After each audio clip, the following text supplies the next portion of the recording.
In the summer of 1456, the fate of Europe hung by a thread, not metaphorically, not symbolically, but literally, just 3 years earlier. The fall of Constantinople had sent shockwaves across the known world. The great city, once believed to be unconquerable, had fallen in a matter of weeks. Its massive walls were shattered by a new kind of warfare: gunpowder, cannons, relentless force. At the center of it all was a man unlike any Europe had faced before, Mehmed II. He was young, calculated, visionary. He was utterly determined to carve his name into history. Constantinople was not the end of his ambition, it was only the beginning. After securing the city, Mehmed didn't pause. He looked west, toward Europe, toward lands divided, distracted, and unprepared. He understood that victory favors those who move while others hesitate. And Europe was hesitating. Kings argued over territory. Alliances were weak and unreliable. There was no unified defense, just fear and delay. But one thing stood between Mehmed and deeper expansion into Europe: one city, Belgrade, a fortress positioned at the meeting point of the Danube and Sava rivers. A strategic gateway into the Kingdom of Hungary, and beyond Hungary lay Central Europe, Vienna, the Holy Roman Empire. If Belgrade fell, the road would open. Inside Belgrade, preparations had already begun, and leading them was John Hunyadi, a man who understood the Ottomans. Hunyadi was not just a general, he was a survivor of countless campaigns. A strategist shaped by years of conflict. He knew their strengths, but he also knew they were not invincible. Still, the odds were overwhelming. Hunyadi's forces were limited, and support was uncertain. Many rulers believed Belgrade would fall just like Constantinople, but Hunyadi had not accepted defeat. And then, unexpectedly, help arrived not from kings, but from faith. Giovanni da Capistrano, a fiery preacher, began traveling across towns and villages. He didn't call for soldiers, he called for believers. He spoke of duty and survival. People listened. Farmers left their fields. Ordinary men gathered under a single cause. They carried crude weapons, but they carried something far more powerful: conviction. What formed was not a traditional army.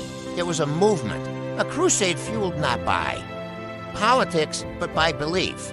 Thousands joined because they chose to stand. Then came the Ottoman army, and with it, the full weight of an empire. Mehmed II led a massive force toward Belgrade. It was overwhelming. Elite janissaries, disciplined and fiercely loyal, cavalry units and artillery crews operated massive cannons, the same kind that had brought down Constantinople. When they arrived, Belgrade was surrounded. Cannons roared across the battlefield. Stone cracked, towers trembled. Each blast sent shockwaves through the city. Inside, tension grew. Food was rationed, fear was constant, but surrender was never considered. Hunyadi knew that. Waiting would mean defeat, so he acted. The Ottomans had established a river blockade, isolating the city. If it remained, Belgrade would starve, so Hunyadi launched a daring counterattack. His forces moved against the Ottoman naval blockade with improvised ships. The battle on the water was chaotic, close-range combat, fire, collisions, but they broke through. The blockade collapsed. Supplies entered the city. For the first time, the defenders felt hope, but hope alone wouldn't stop what was coming. After relentless bombardment, the walls of Belgrade began to give way. Cracks widened, sections collapsed, and the Ottomans prepared for the final assault. It came with force. Janissaries surged through the breaches. The defenders met them head-on. What followed was not organized warfare. It was chaos. Fighting erupted in narrow streets and inside buildings. Every inch of ground was contested. Every step forward was resisted. For a moment, it seemed like the defenders would break. The Ottomans had momentum in numbers. And yet, something shifted. In the middle of the chaos, a spontaneous counterattack began. It wasn't planned. Hunyadi rallied his forces. Capistrano inspired the untrained masses, and together they pushed forward. The Ottomans were caught off guard. They did not expect aggression. The defenders broke the line. The defenders surged out and attacked the Ottoman camps. Fires spread, tents burned, supply lines collapsed, confusion erupted, orders became unclear, control began to slip. Even Mehmed II himself was caught in the chaos. during the fighting.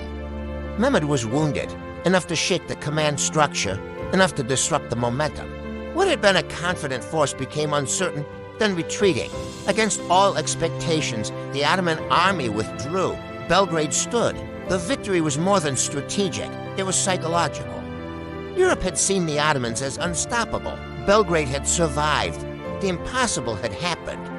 But victory carried a heavy cost. In the aftermath, disease spread rapidly through the camps. Conditions were harsh, medical knowledge was limited, and among those who fell was the man who had led the defense, John Hunyadi. He died not in battle, but shortly after it, a quiet end to a powerful life.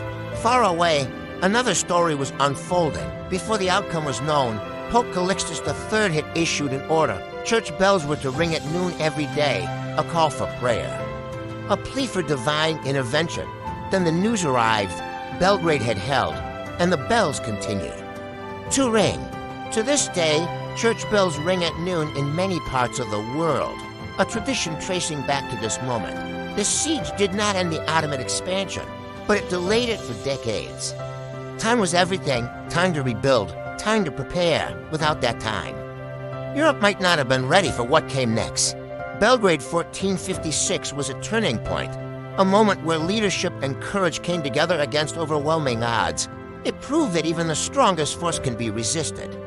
That even the most certain outcome can be changed. History is decided not by the biggest army, but by those who refuse to fall. And every day, at noon, the bells still ring. The legacy of Belgrade lives on in every toll.